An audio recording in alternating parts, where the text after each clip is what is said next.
If you want to add more to your game, I would encourage you to practice that hot drop. If you want to be like the pros, the hot drop is the way to go.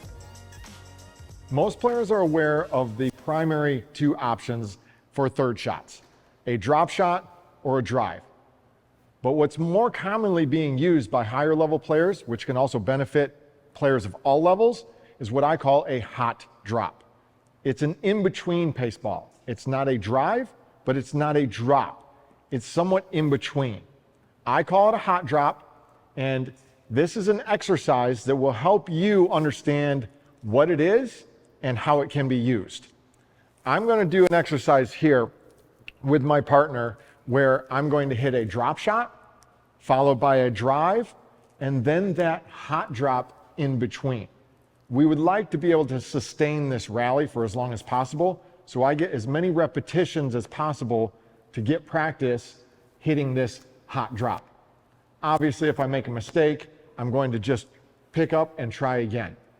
But this exercise will help you understand the difference between the drop shot and the drive, as well as the hot drop. If I'm going to hit my drop shot at relatively a 30% pace, and my drive is maybe approximately a 90% pace, then this hot drop would be approximately a 60% pace type of shot. I'd really like the shot to land at my opponent's feet as they're approaching the net.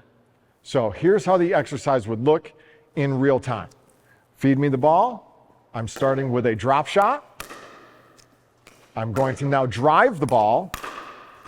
And then this ball in between is going to be a medium pace ball that's descending at my opponent's feet. If I can put some top spin on this ball, all the better, because that will help the ball descend more quickly. So I already did my drop shot. I did the drive. On this next feed, I'll see if I can do this hot drop. I feel pretty good about that one. The ball landed fairly close to my opponent's feet, especially if my opponent was a little bit further back in the court, maybe even one step further back. That ball is landing down towards my opponent's ankles. That is when I would utilize this shot in real play. Let's try to sustain this rally even longer. Start with a drop shot. Now a drive. And now I'm going to do the in-between hot drop. Drop shot. Drive coming next. And then I'm going to do the hot drop. Obviously, if the feed isn't quality or the return isn't good enough, we can just start again. I'm going to try the hot drop. And I like it. Good response. I would, obviously, if we were doing a real rally, resume with my drop shot again, followed by a drive, and then I would try to find that in-between shot, the hot drop. So we'll try it again, and we'll see if we can get an even longer rally. 30% pace drop shot, 90% pace drive, and then I'll follow that up with a 60% pace hot drop.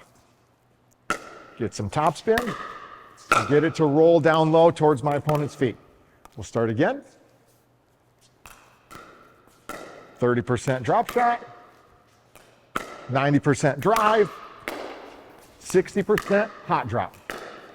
30% drop, 90% drive, and then a hot drop. 30% drop, 90% drive. Try it again. Now I'm going to do my hot drops.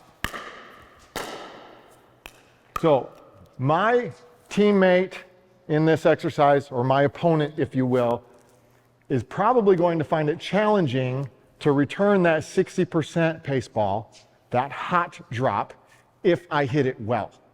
So be a little forgiving if your opponent doesn't handle it well, but therein lies the benefit of this exercise. The player at the net gets to experience different paces.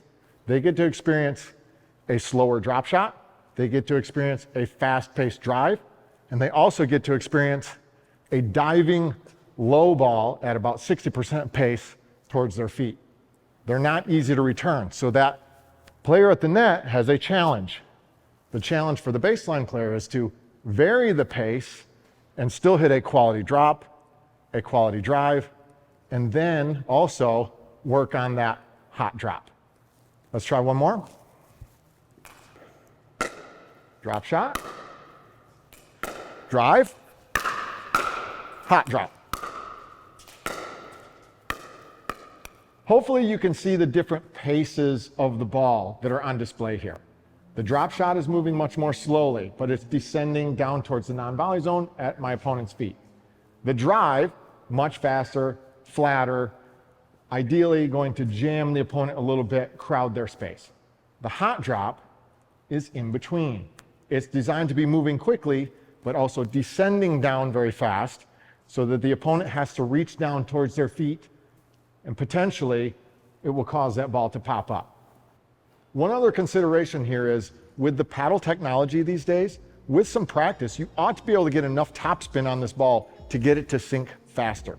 So in those instances, when your opponent is maybe a step back from the line, it's a great time to try a hot drop because the ball will be traveling faster over the net and will sink down at their feet rather than just hitting a traditional drop shot that invites them forward.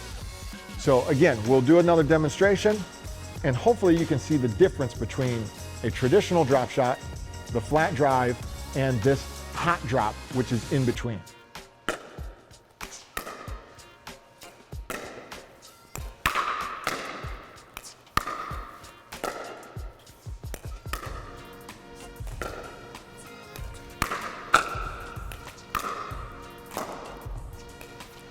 Benefit of hitting a hot drop is very, very high. So if you want to be like the pros and do what they're doing, I would encourage you to experiment with and practice that hot drop.